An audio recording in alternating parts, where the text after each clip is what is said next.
When you're a kid, you get asked this one particular question a lot. It really gets kind of annoying. What do you want to be when you grow up? Now, adults are hoping for answers like, I want to be an astronaut, or I want to be a neurosurgeon. You adults and your imaginations. Kids, they're most likely to answer with pro skateboarder, surfer, or Minecraft player. I asked my little brother and he said, seriously, dude, I'm 10. I have no idea. Probably a pro skier. Let's go get some ice cream. See, us kids are going to answer with something we're stoked on, what we think is cool, what we have experience with. And that's typically the opposite of what adults want to hear. But if you ask a little kid, sometimes you'll get the best answer. Something so simple, so obvious, and really profound. When I grow up, I want to be happy. For me, when I grow up, I want to continue to be happy, like I am now.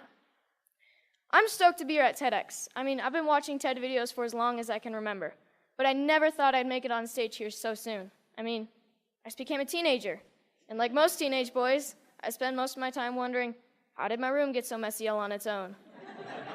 Did I take a shower today? And the most perplexing of all, how do I get girls to like me? Neuroscientists say that the teenage brain's pretty weird. Our prefrontal cortex is underdeveloped, but we actually have more neurons than adults, which is why we can be so creative and impulsive and moody and get bummed out. But what bums me out is to know that a lot of kids today are just wishing to be happy, to be healthy, to be safe, not bullied, and be loved for who they are. So it seems to me when adults say, what do you want to be when you grow up? They just assume that you'll automatically be happy and healthy. But maybe that's not the case. Go to school, go to college, get a job, get married, boom. Then you'll be happy, right?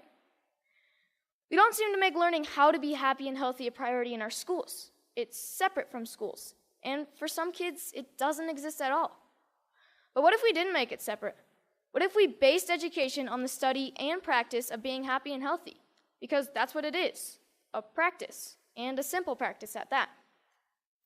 Education is important, but why is being happy and healthy not considered education? I just don't get it. So I've been studying the science of being happy and healthy. It really comes down to practicing these 8 things: exercise, diet, nutrition, time in nature, contribution, service to others, relationships, recreation, relaxation and stress management, and religious or spiritual involvement. Yes, got that one. So these 8 things come from Dr. Roger Walsh. He calls them therapeutic lifestyle changes, or TLCs for short. He's a scientist that studies how to be happy and healthy. In researching this talk, I got a chance to ask him a few questions like, do you think that our schools today are making these 8 TLCs a priority? His response was no surprise. It was essentially no. But he did say that many people do try to get this kind of education outside of the traditional arena, through reading and practices such as meditation or yoga. But what I thought was his best response was that much of education is oriented, for better or worse, towards making a living rather than making a life. In 2006, Sir Ken Robinson gave the most popular TED Talk of all time, Schools Kill Creativity. His message is that creativity is as important as literacy, and we should treat it with the same status. A lot of parents watch those videos. Some of those parents, like mine, counted it as one of the reasons they felt confident to pull their kids from traditional school, to try something different. I realize I'm part of this small but growing revolution of kids who are going about their education differently. And you know what? It freaks a lot of people out. Even though I was only 9 when my parents pulled me out of the school system, I can still remember my mom being in tears when some of her friends told her she was crazy and it was a stupid idea. Looking back, I'm thankful she didn't cave to peer pressure, and I think she is too. So out of the 200 million people that have watched Sir Ken Robinson's talk, why aren't there more kids like me out there? Shane McConkey is my hero. I loved him because he was the world's best skier. But then one day I realized what I really loved about Shane. He was a hacker. Not a computer hacker. He hacked skiing. His creativity and inventions made skiing what it is today, and why I love to ski. A lot of people think of hackers as geeky computer nerds who live in their parents' basement and spread computer viruses. But I don't see it that way. Hackers are innovators. Hackers are people who challenge and change the systems to make them work differently, to make them work better. It's just how they think. It's a mindset. I'm growing up in a world that needs more people with the hacker mindset, and not just for technology. Everything is up for being hacked, even skiing, even education. So whether it's Steve Jobs, Mark Zuckerberg, or Shane McConkey, having the hacker mindset can change the world. Healthy, happy, creativity, and the hacker mindset are all a large part of my education. I call it hack schooling. I don't use any one particular curriculum, and I'm not dedicated to any one particular approach. I hack my education. I take advantage of opportunities in my community and through a network of my friends and family. I take advantage of opportunities to experience what I'm learning, and I'm not afraid to look for shortcuts or hacks to get a better, faster result.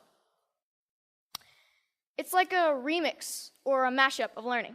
It's flexible, opportunistic, and it never loses sight of making happy, healthy, and creativity a priority. And here's the cool part, because it's a mindset, not a system. Hack schooling can be used by anyone, even traditional schools. So what does my school look like? Well, it looks like Starbucks a lot of the time. But like most kids, I study a lot of math, science, history, and writing. I didn't used to like to write because my teachers made me write about butterflies and rainbows, and I wanted to write about skiing. It was a relief when my good friend's mom started the Squaw Valley Kids Institute, where I got to write through my experiences and my interests, while connecting with great speakers from around the nation, and that sparked my love of writing. I realized that once you're motivated to learn something, you can get a lot done in a short amount of time, and on your own. Starbucks is pretty great for that. Hacking physics was fun. We learned all about Newton and Galileo, and we experienced some basic physics concepts like kinetic energy through experimenting and making mistakes. My favorite was the giant Newton's cradle that we made out of bowling balls, I think. No, bocce balls. We experimented with a lot of other things like bowling balls and even giant jawbreakers. Project Discovery's ropes course is awesome and slightly stressful.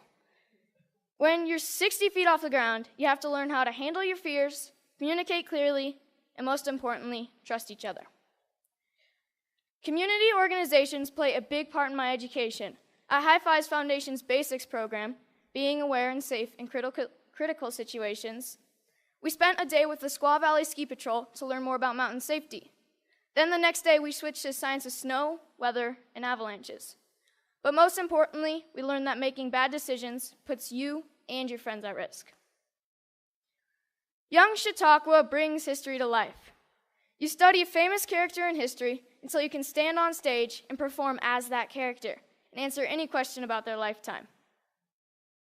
In this photo, you see Al Capone and Bob Marley getting grilled with questions at the historical Piper's Opera House in Virginia City, the same stage where Harry Houdini got his start. Time in nature is really important to me. It's calm, quiet, and I get to just log out of reality. I spend 1 day a week outside all day. At my Foxwalker classes, our goal is to be able to survive in the wilderness with just a knife. We learn to listen to nature. We learn to sense our surroundings. And I've gained a spiritual connection to nature that I never knew existed. But the best part is that we get to make spears, bows and arrows, fires with just a bow drill, and survival shelters for the snowy nights when we camp out.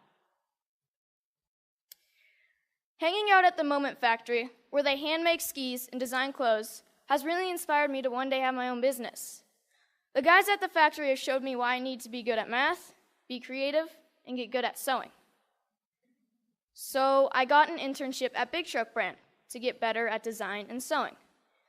Between fetching lunch, scrubbing toilets, and breaking their vacuum cleaner, I'm getting to contribute to clothing design, customizing hats, and selling them. The people who work there are happy, healthy, creative, and stoked to be doing what they're doing. This is by far my favorite class. So this is where I'm really happy. Powder days. And it's a good metaphor for my life, my education, my hack schooling. If everyone skied this mountain, like most people think of education, everyone would be skiing the same line, probably the safest, and most of the powder would go untouched. I look at this and see 1,000 possibilities. Dropping the cornice, shredding the spine, looking for a tranny from cliff to cliff. Skiing to me is freedom, and so is my education. It's about being creative, doing things differently. It's about community and helping each other. It's about being happy and healthy among my very best friends. So I'm starting to think I know what I might want to do when I grow up. But if you ask me, what do I want to be when I grow up? I'll always know that I want to be happy. Thank you.